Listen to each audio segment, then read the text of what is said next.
ఏడో టైలర్ అన్న, ఏడో డైలాగ్ అన్న. అమ్మ ఏమి డైలాగ్ అన్న, ఏమి డైలాగ్ అన్నది. ఏం డైలాగ్ అన్నా? కొండల్లో తాబేళ్ళే,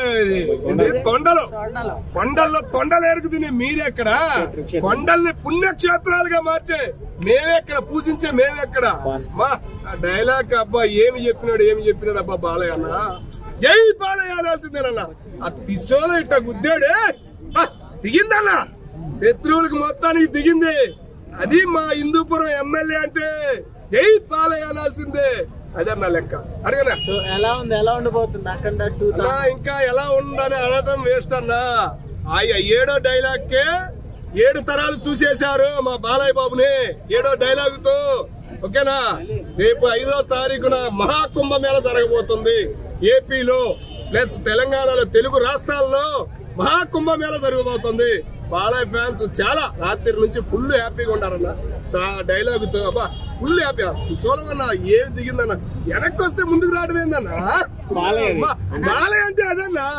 ఏ బాలయ్య చూస్తే స్పీకర్లు సర్వీసింగ్ చేసి పెట్టుకోండి, అలా ఉండబోతుంది మ్యూజిక్ అన్నా. ఇంకొకటి చూద్దానన్నా, సినిమా హాల్ పెద్దలందరూ చాలా జాగ్రత్తగా, ఇగో 4 పోలీసులైనా పెట్టుకోండి, 4 కాపలా వాళ్ళైనా పెట్టుకోండి.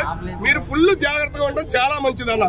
అది బాలయ్య ఫ్యాన్స్ అయితే తగ్గేదే లేదు. బాలయ్య ఫ్యాన్స్ కాదు, అక్కడ రేంజ్ లో ఉండేవా ఎవరైనా కానీ అక్కడ జై బాలయ్య అనాల్సిందే. అది రీసెంట్ గా ఉన్న జాజికాయ సాంగ్ అనేది వచ్చింది, దాని మీద మీ కామెంట్? సాంగ్ డాన్స్ అది బాగుందన్న, మూమెంట్ వేరది. ఇవాళ రాత్రి వచ్చిన మూమెంట్ వేరన్న. రాత్రి ఆ డైలాగ్ కొండల్లో తొండలు ఎరుకునేది మీరెక్కడ, ఆ కొండల్నే పుణ్యక్షేత్రాలుగా మార్చే మేమెక్కడ.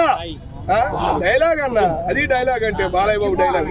చివరిగా చూస్తున్నా బోయపాటి గారికి సెల్యూట్ అన్న. మా బాలయ్య బాబుని ఎక్కడికో తీసుకెళ్లిపోయాడు. ఏడో డైలాగ్ తో 7 తరాలు గుర్తుండేలాగా చేశాడు బాలయ్యని. జై బాలయ్య. పాన్ ఇండియా కదా, ఎలా ఉండబోతుంది పాన్ ఇండియా? ఇంకా పాన్ ఇండియా ఏందన్న, కలవరిస్తారన్న. ప్రతి ఒక్కడు జై బాలయ్య అంటాడు. రేపు 5వ తారీఖున మహాకుంభమేళ జరగబోతుంది. ఇక తమన్ గారు అన్నను మొన్న లేపలేకపోయాడని బాధేస్తుందన్న. ఇప్పటికి కూడా తమన్ గారిని లేపినట్టయితే బాలయ్య చాలా ఫీల్ అయ్యేవాళ్ళం, చాలా హ్యాపీ అనిపించేది. మరి రేపైనా నిన్నైనా ఏమైనా పైకి లేపుతాడేమో చూసాము, ఏం మాట్లాడలేదు తమన్ గారి గురించి.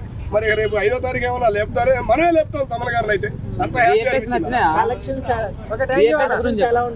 కలెక్షన్లు మనం మాట్లాడకూడదన్నా, అది రేంజ్ వేరు, బాలయ్య రేంజే వేరు.